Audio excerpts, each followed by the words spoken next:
Good morning students, আশা করি তোমরা সবাই খুব ভালো আছো।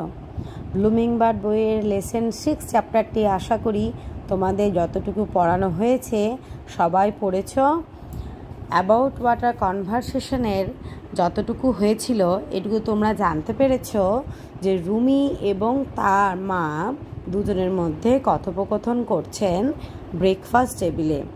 রুমি একটি খারাপ স্বপ্ন দেখেছে এবং সেই স্বপ্নতে সে দেখেছে যে জলের একটি ক্রাইসিস শুরু হয়েছে। সেই নিয়ে সে তার মায়ের সঙ্গে আলোচনা করছে।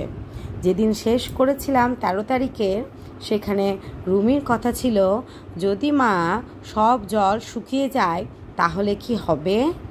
তারপর তার মা বলছে উই ক্যান নট সারভাইভ, আমরা বাঁচতে পারবো না। All the animals and plants are died, সমস্ত প্রাণীরা এবং উদ্ভিদেরা, অ্যানিমালস মানে প্রাণী পশু সবাই, এবং উদ্ভিদেরা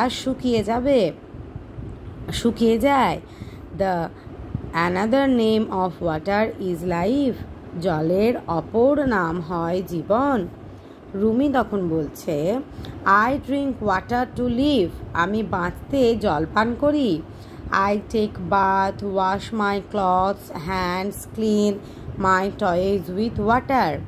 আমি স্নান করি, জামা কাপড় পরিষ্কার করি, হাত ধুই, আমার খেলনাগুলি পরিষ্কার করি জল দিয়ে। মা বলছেন মাদার, এভরিবডি নিডস ওয়াটার, সবার জলের প্রয়োজন।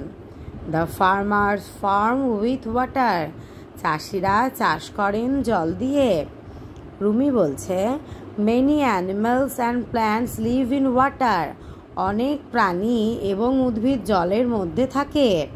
মাদার বলছে we generate electricity from water, আমরা তৈরি করি। তাহলে জেনারেট মানে তৈরি করা, ইলেকট্রিসিটি মানে বিদ্যুৎ, ফ্রম ওয়াটার মানে জল থেকে। ওয়াটার হেল্প আস, জল সাহায্য করে আমাদেরকে। টু পুট আউট মানে নেভাতে, পুট আউট মানে নেভানো, এটা একটা phrasal verb. To put out মানে নেভাতে। দ্য ফায়ার, আগুন। এবার রুমি বলছে বাট মাদার, কিন্তু মা, we pollute the water in many ways, আমরা দূষিত করছি জলকে অনেকভাবে। মাদার বলছে chemicals from factories, garbage, some man made West products etcetera pollute the water, কারখানার থেকে রাসায়নিক পদার্থ, আবর্জনা, কিছু মানুষের তৈরি বজ্র পদার্থ দূষিত করছে জলকে। তাহলে জল কিভাবে দূষিত হচ্ছে, জল আমরা কী কী কাজে ব্যবহার করি, এগুলি সব আমরা জানলাম। তোমরা প্রত্যেকটি দাগানো শব্দগুলি বানান সহ ভালো করে মুখস্থ করে প্রথম থেকে যত দূর পড়ালাম ভালো করে পড়বে। আজকের মতো টাটা।